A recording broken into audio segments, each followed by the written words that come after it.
vamos hoy a dar una pequeña conclusión de este caminito que hemos recorrido. Este, es un largo camino en la historia, que lo hemos mirado, pero abuelo de pájaro, ¿no? Hemos hecho una breve mirada, sobre todo, bueno, el periodo patrístico, que es por demás rico, y, y el periodo escolástico, la Edad Media, es, es que hemos mencionado unos pocos nombres, pero hay cantidad de nombres de pensadores, de grandes pensadores en la Edad Media, que bueno, los hemos dejado en el anonimato. Pero bueno, este largo camino vamos a darle una mirada así conclusiva, y para cerrar, también nuestros tiempos, la Edad Moderna, ¿no? Desde el Renacimiento hasta nuestros días, ha dado también muchas reflexiones. Pero bueno, ya si nos ponemos con la teología del siglo XX, o del siglo XIX-XX, sería cosa profusa y de no acabar. Así que vamos a recapitular un poquito y pegar una síntesis. Después se podrán explorar cada uno según sus gustos y deseos, profundizar en los lugares que le parezca mejor, ¿no? Hemos partido, básicamente, partimos de Nicea, ¿no? Desde donde se cimenta nuestra teología trinitaria, pero tenemos que recordar algo.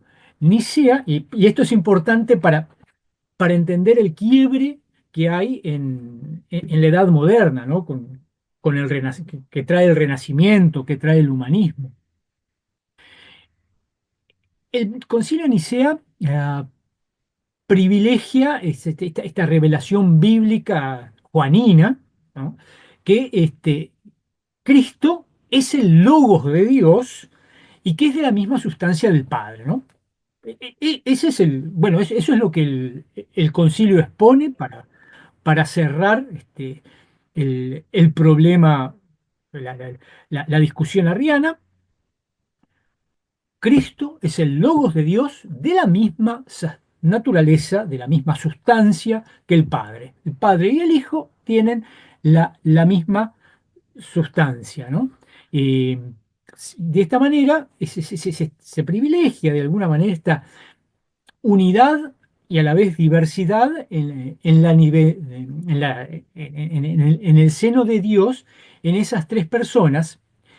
Pero todo esto, toda esta reflexión y toda la construcción que se hace sobre Nicea, de alguna manera ha tomado como misterio central de la fe la encarnación, ¿no? O sea, en toda esta reflexión nicena, lo central es la encarnación, el verbo que se hace carne, ¿no? Esto que leemos en el capítulo 1 del Evangelio de Juan. Y eso va a ser el centro, ¿no? Y esta encarnación va a tener, digamos, tiene como fin, ¿no? O sea, la asunción de la naturaleza humana por parte del verbo tiene como fin, en la teología occidental, la redención, ¿no? El verbo se encarna para nuestra redención. La teología oriental, ¿se acuerdan que este, tiene esa palabrita, la theosis, esa para la divinización del hombre, ¿no? O sea, que el ser humano asuma esa divinidad, sea partícipe de eso, ¿no? Esos son los dos caminos que ahí ya vamos a ver las divergencias de Oriente y Occidente, pero de todos modos, ambos caminos están cimentados en la encarnación, ¿no? No hay que desconocer los grandes logros de la teología patrística y escolástica, porque realmente son encomiables, pero dejan expuestos algunas cosas flojas, algunos peligros, ¿no? Uno de ellos es que esa Trinidad inmanente puede percibirse como lejana, como algo que está allá lejos de la historia del ser humano. Y por otro lado, eh, la proclamación, el querigma primitivo, ¿m? Eh, puede quedar un poquito olvidado, ¿no? Este querigma que es que el Cristo crucificado ha resucitado. Esa es la primer proclamación de la iglesia, ¿no? Que Cristo crucificado ha resucitado. Y en todo esto que hemos visto hasta ahora, hagan un poquito de memoria, esto no aparece, ¿no? Aparece sí la encarnación, aparece sí la unidad del Padre, el Hijo, el que da en el Espíritu Santo, pero que el crucificado es el resucitado, no hemos hablado de eso, ¿no? Estos son los peligros que tiene solo esta mirada, ¿no? Esta construcción desde Nicea. No es despreciable, esto lo repito una y otra vez. Pero el humanismo, el humanismo renacentista, de alguna manera hace que esa gran síntesis medieval, esa síntesis que alcanzó su punto quizás culminante con Tomás, este, pierda vigencia de alguna manera. Y entonces implica que hay que repasar, que hay que mirar, que hay que profundizar ciertos aspectos. No obstante, esta sistematización clásica va a ser recuperada en la segunda escolástica que deviene del Concilio de Trento. Con lo cual ya estoy diciendo que, bueno, todo esto también va a estar muy involucrado el aporte de la reforma. Y, y lo primero que tenemos que destacar en este quiebre, en estos nuevos aspectos que hay que ponerle el ojo, es el redescubrir o poner bien de manifiesto no solo digamos, esto soteriológico de esta redención que nos trae la encarnación del Verbo, sino también el misterio de la cruz y hemos utilizado mucha palabra griega y mucho latín en estos encuentros, pero esta palabra es importante recordarla, kenosis, la kenosis del verbo. Kenosis significa despojarse, ¿no? Despojarse, eso es la kenosis. Y quisiera traerles, vamos a ver si tengo acá la diapo, no, ¿qué estoy haciendo? No sé lo que estoy haciendo. Este, a ver, compartir. Acá ahora sí. A ver, ahí sí, aquí vemos esta diapo. ¿Mm? Este texto ustedes lo conocen, de seguro. El texto de Filipenses, quizás es el que expresa esto que quería decir, ¿no? Este despojamiento, este que siendo en forma de Dios no estimó el ser igual a Dios como cosa a que aferrarse, sino que se despojó a sí mismo. Ahí está, la kenosis, el despojo. Se despojó a sí mismo tomando forma de siervo, hecho semejante a los hombres y estando en la condición de hombre, se humilló a sí mismo, haciéndose obediente hasta la muerte y muerte de cruz. Y luego este himno que aparece en el capítulo 2 de Filipenses va a continuar, ¿no? Por lo cual Dios también lo exaltó hasta lo sumo, le dio un nombre que es sobre todo nombre, para que en el nombre de Jesús se doble toda rodilla de los que están en los cielos y en la tierra, debajo de la tierra, y toda lengua confiese que Jesús es el Señor, para gloria de Dios Padre, ¿no? Es un himno muy bonito, tiene dos estrofas, ¿no? Y fíjense que tiene un movimiento descendente, el despojamiento, y luego un movimiento ascendente, la exaltación. Y el eje que está entre medio de ese despojamiento y de esa exaltación es justamente la cruz, ¿no? Y esto, esta mirada, este misterio del despojamiento, es lo que en la Reforma va a ponerse sobre el tapete y que de alguna manera este despojamiento refleja de alguna manera la profundidad del amor de Dios, ¿no?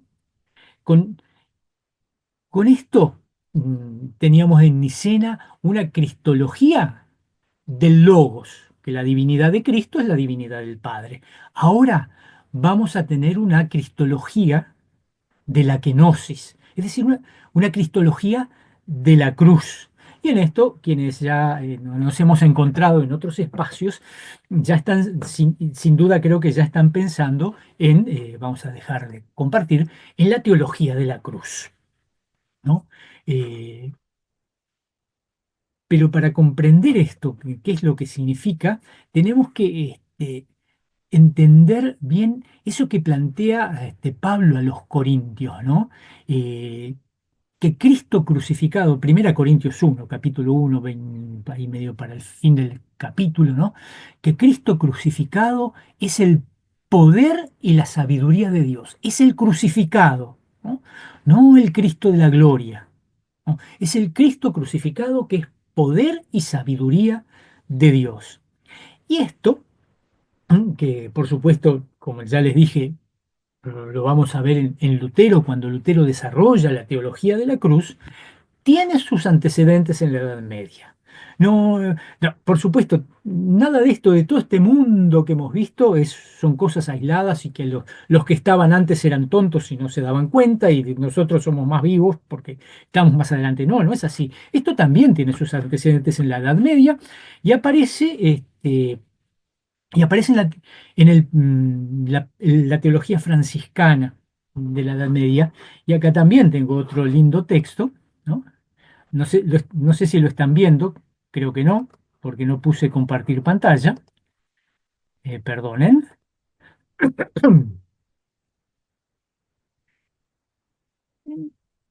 Muy cortito esto, de un personaje que ya mencionamos, a Buenaventura, ¿eh? ¿Se acuerdan que era contemporáneo de Tomás? Eh, es necesario pasar con Cristo crucificado de este mundo al Padre. Es decir, eh, para llegar al Padre hay que pasar por Cristo. Sí, sí, claro, cualquiera me va a decir, sí, el Señor dijo, yo soy el camino, la verdad, la vida, nadie va al Padre sino por mí. Sí, pero miren qué importante lo que está poniendo Buenaventura. Cristo crucificado, ¿no? Que dicho sea de paso es el centro de la predicación paulina, ¿no? Pablo predica a Cristo y Cristo crucificado, ¿no? Entonces es a través de Cristo crucificado que podemos ir al Padre, ¿no? Así que ya eso, lo que Lutero después va a desarrollar en el siglo XVI, ya está en, ya está en ciernes ahí en el siglo XIII, ¿no? Esto es un pensamiento, bueno, ahí está la itinerario del alma a Dios, se llama la obra, esto está en su prólogo, ¿no? Así que vamos a ver entonces este Lutero que va a desarrollar justamente esta teología de la cruz en contraposición a otras miradas de su tiempo, ¿no? Que él va a llamarla la teología de la gloria.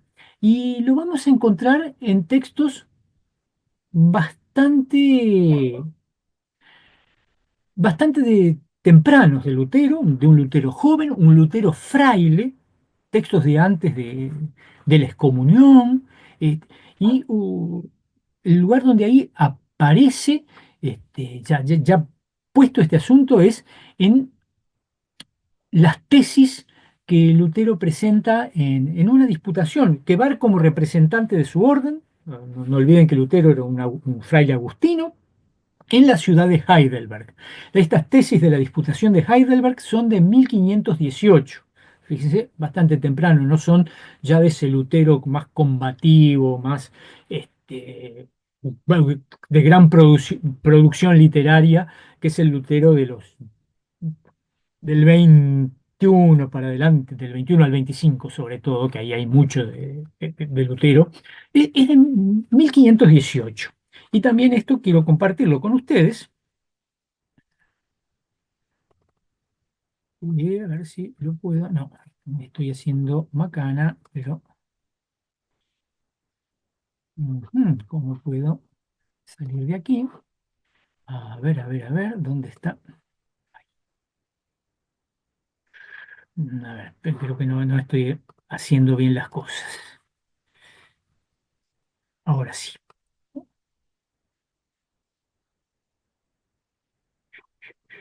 acá, ahí va. Estas dos tesis quizás son las más interesantes para discutir. La tesis 19 dice, no puede llamarse en justicia teólogo al que crea que las cosas invisibles de Dios pueden aprehenderse a partir de lo creado. Y en la 20, sino mejor a quien aprende las cosas visibles e inferiores de Dios a partir de la pasión y la cruz.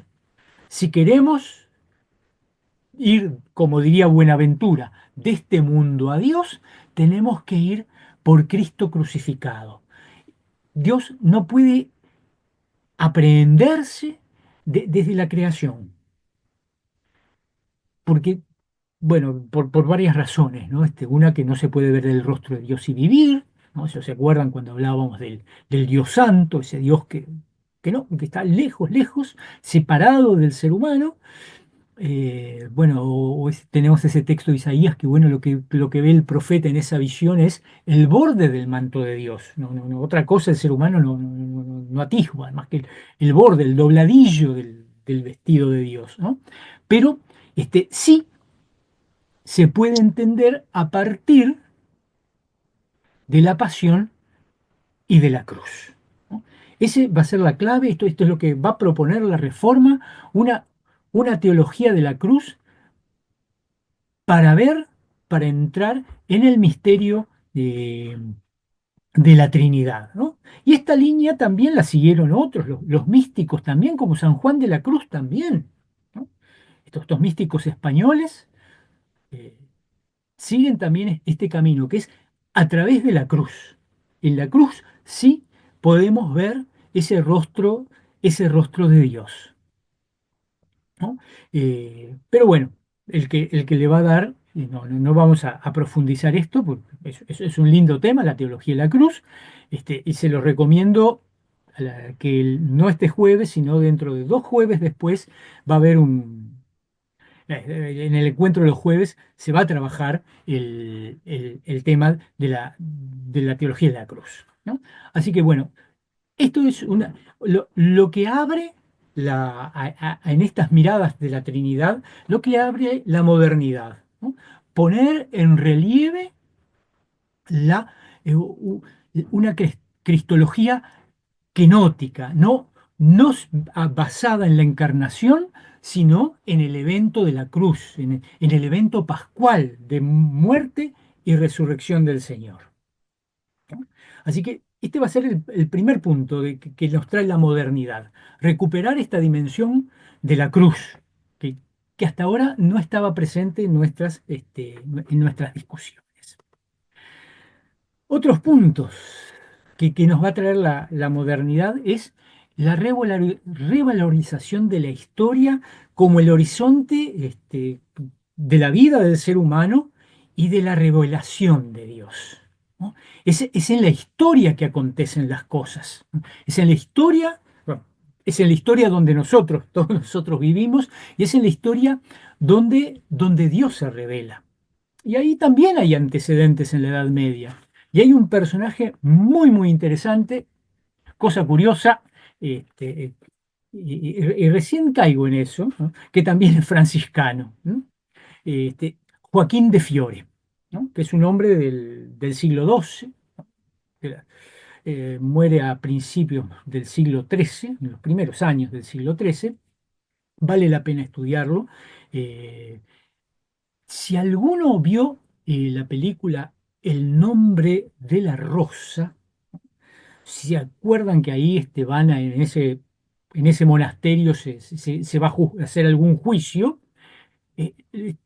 los que son juzgados tienen antecedentes de ser joaquinitas, ¿no? Ese es el personaje que está detrás de esto es Joaquín de Fiore. Y Joaquín de Fiore justamente mira este misterio de la Trinidad en la historia. Es muy interesante lo que plantea Joaquín de Fiore, eh, el misterio de la Trinidad en la historia a través de verlo a la luz de tres etapas. Joaquín de Fiore eh, dividía la historia de la humanidad, ¿no?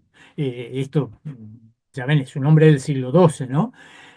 Hay una edad del Padre, una edad del Hijo, y ahora él estaba viviendo la edad del Espíritu Santo. Es decir, bueno, la Trinidad se revela, se encarna, más allá de que, bueno, se puede discutir las posiciones de Joaquín de Fiore, ¿no? No es palabra absoluta, por supuesto, pero es muy interesante esto, la idea de que la Trinidad se revela y se manifiesta en la historia del ser humano. Esto no estaba presente en todas las otras discusiones, ¿eh? Era algo totalmente, todo lo que hemos visto antes era algo totalmente ahistórico. Pero bueno, la modernidad redescubre esto. La historia es el lugar que nosotros habitamos y el lugar donde Dios, la Trinidad, se revela, ¿no? Y bueno, y el otro punto que va a aparecer en la modernidad, por supuesto, es esta mirada más desde la subjetividad del ser humano y, digamos, poner en relieve justamente lo que tiene que ver de subjetivo y de relacional la vida del ser humano, ¿no? que- y aparece todo lo que tiene que ver con lo dialógico. Y por supuesto todo esto va a llegar lo que lo van a llevar a su culmen serán pensadores como Hegel, ¿no? Fichte, toda esta gente del siglo XIX va a llevar esta parte del diálogo y de lo relacional a lo máximo. Estos son los aportes que va a hacer la modernidad a la mirada sobre la Trinidad. Y de alguna manera, todo esto, todo ese camino que se hace de la modernidad desde la Reforma hasta nuestros días, va a llevarnos a que vamos descubriendo que en nuestra comunión, el comunión, ser iglesia, ser comunión, es de alguna manera analógico al misterio de la Trinidad, ¿no? La vida comunitaria de la iglesia es analógica a la vida trinitaria. Y por ese camino vamos a ver que los teólogos digamos, de todo el espectro del pensamiento cristiano que trabajan sobre la Trinidad van a caminar, ¿no? Si quieren, podemos señalar algunos teólogos interesantes en sus miradas sobre la Trinidad del siglo XX, ¿no? Sergei Bulgakov, que es un teólogo, fue un teólogo ortodoxo ruso, ¿no? Urs von Balthasar, un teólogo católico suizo, y también suizo, reformado, Karl Barth, ¿no? Y que quizás lo va a desarrollar mejor Jürgen Moltmann, alemán. Pero bueno, esto, esto va a ser el camino de la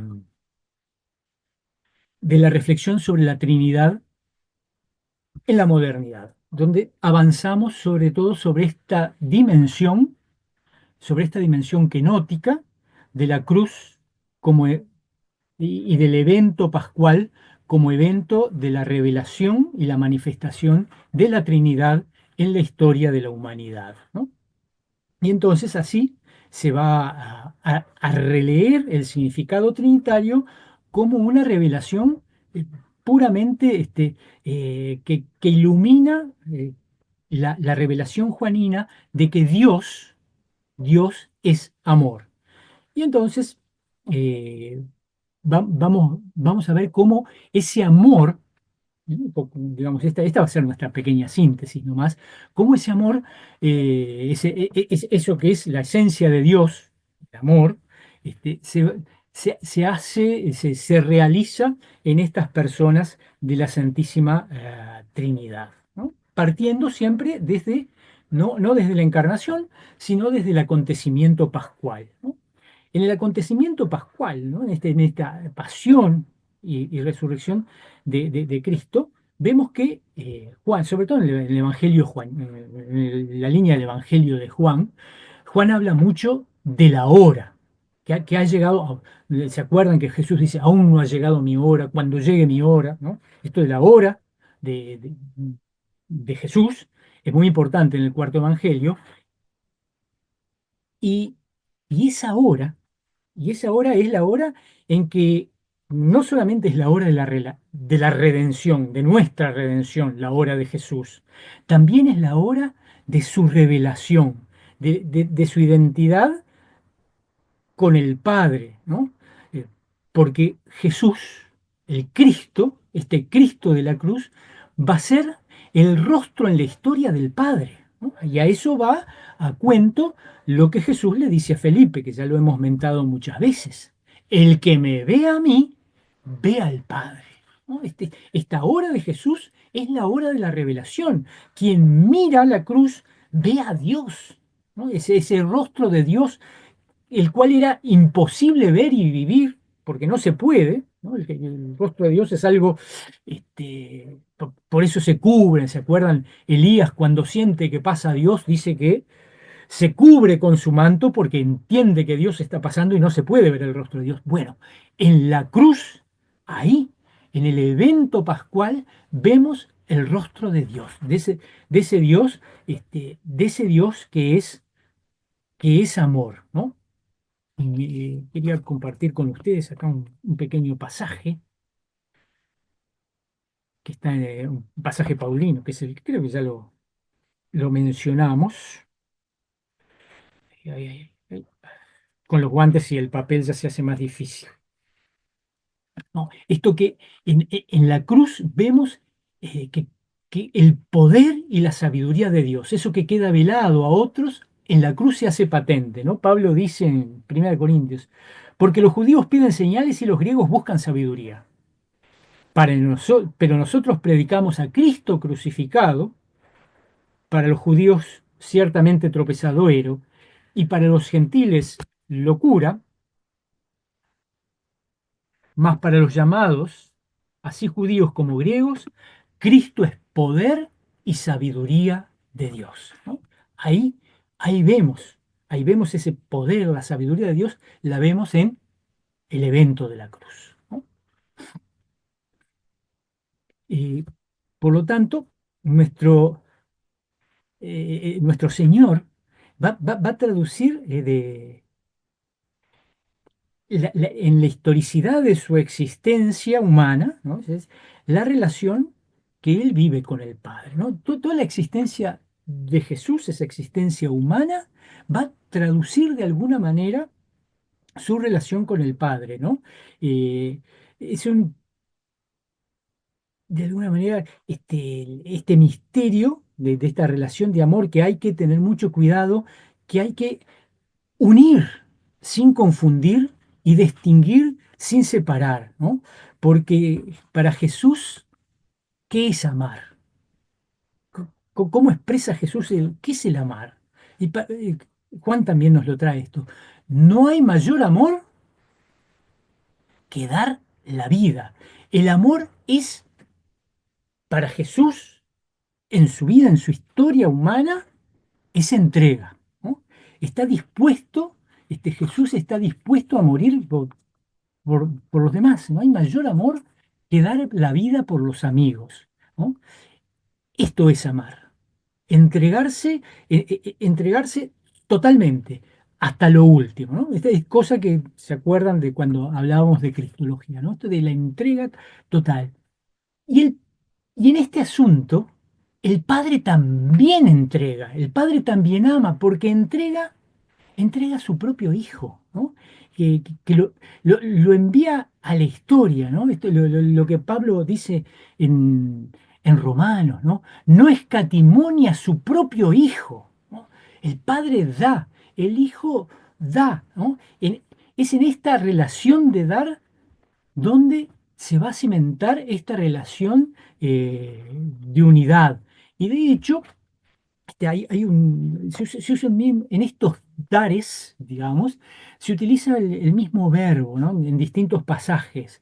En, en Gálatas tenemos por ejemplo, Gálatas 2:20, tenemos, bueno, perdón,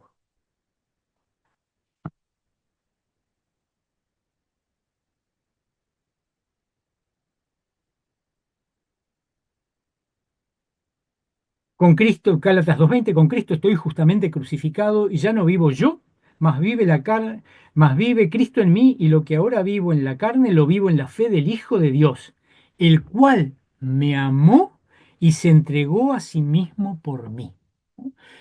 Fíjate, este amor de entrega también nos está incorporando en la Trinidad. Y este mismo verbo, bueno, en otros lados que se habla de entrega no se utiliza este paradidomes, el verbo, acá está como un participio, es el mismo verbo que se va a emplear en la cruz, cuando en el capítulo 19 de Juan se dice, y entregó su espíritu. Es una entrega total, ¿no? Esa entrega que se da, se entregó totalmente por mí, y entonces puedo tener comunión con Cristo, y entregó su espíritu, ¿no? Eh, hay, es- Acá hay una triple entrega también, un padre que entrega a su hijo, un hijo que entrega su vida, un Espíritu Santo que es entregado, ¿no? Y todas estas entregas tienen como centro la cruz, ¿no? El padre entrega a su hijo a la cruz, el hijo se entrega en la cruz y el Espíritu es entregado en la cruz. Ven como en la cruz encontramos, vemos desde este el misterio de la cruz, vemos a la Trinidad, esta Trinidad en la cual vemos esa unidad en el amor sin confusión y distinguimos estas personas sin separación. Pero el- lo que une todo esto es la entrega, el ser entregado, el entregar. Esto es el amor, ¿no? Porque no hay mayor amor que dar, que entregar, ¿no? Entonces, de alguna manera, esto es lo que nos deja la enseñanza, que una enseñanza para nosotros, ¿no? Vean, es ese cumplimiento. El que da es el que gana. Y el que quiere amarrocar, el que quiere guardar, es el que pierde, ¿no? Esta entrega de la cruz, esta entrega que es la que nos transmite la esencia de la Trinidad, nos da nos da esta lección que la plasma Lucas, ¿no? Eh, Porque todo el que quiera salvar su vida la perderá, y todo el que pierda su vida por causa de mí, ésta la salvará. La clave, la clave está en la entrega, porque la entrega es lo que caracteriza a la Trinidad, ¿no? Y es así que en esta entrega, que es amor, ¿no? Eh, en este morir dándose, se recobra, se recobra la vida, ¿no? Este Jesús que dice, yo entrego mi vida, pero también la retomo, ¿no? Se entrega pero se recibe, ¿no?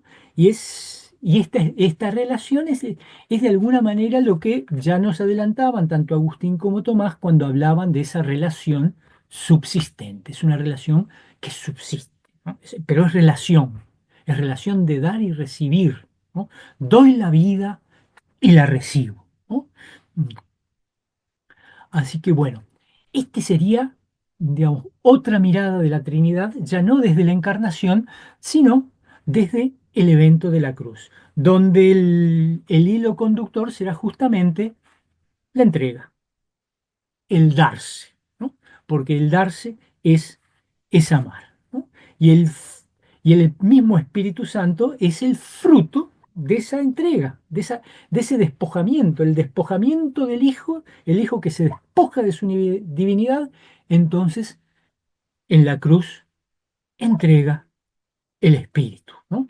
Y ese Espíritu va a ser el que cimente, ¿no? Es el Padre y yo uno somos, ese Espíritu va a cimentar esa unidad del Padre y del Hijo, esa unidad que es una unidad relacional, es una unidad dinámica, una unidad pericorética, ¿no? Recuerden el concepto de San Juan Damasceno, la perijóresis, ¿no? Es esta unidad bueno, como como de los que bailan uno en torno al otro, ¿no? Y este, y este es el misterio de la Trinidad, el misterio también de la cruz, el misterio que es el misterio redentor de la humanidad, ¿no? El, el amor de Dios, por lo tanto, no es un amor dual de uno con otro nomás, no es un amor que se encierra entre dos.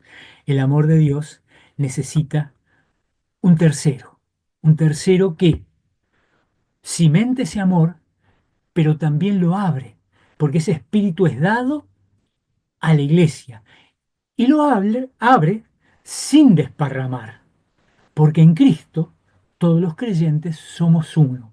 Todo esto apela, siempre en esta gran diversidad, apela a la unidad. De esta Trinidad, modelo de diversidad en unidad, nos reflejamos nosotros, comunidad que quiere vivir la, la unidad en Dios. Y entonces así, la vida de Dios, que es una vida trinitaria, porque su amor no puede ser dual, esa vida trinitaria de Dios se hace también nuestra vida en la historia, que es la vida del creyente en la iglesia, que es uno con todos y con todas los demás creyentes. Este es el fin, digamos, de la síntesis de, de esta mirada sobre la Trinidad. La vida trinitaria de Dios se hace concreta también en la vida de la iglesia, cuando vivimos la unidad. Esta misma unidad, que es la unidad de Dios, pero esta unidad está centrada en la cruz, en la entrega, ¿no? Un Padre que entrega, un Hijo que se entrega, un Espíritu Santo que es entregado, ¿no? En el gesto del dar, ¿no? Así que bueno, con esto cerramos esta mirada o este caminito sobre la Trinidad, ¿no? Viendo cómo partimos desde el periodo patrístico, apoyándonos en la encarnación, y en la modernidad este, redescubrimos el misterio de la cruz para poder entender o para poder acercarnos, quizás no entender, para poder acercarnos a este misterio de la Trinidad, que debe ser una Trinidad encarnada en la vida, porque si no, si es una Trinidad de los libros de teología encima, para poco sirve. La Trinidad debe ser encarnada en la historia de la humanidad, para poder alcanzar la plenitud de vida, de esta vida del amor de Dios que derrama sobre todos y todas, porque su espíritu se derrama sobre la humanidad.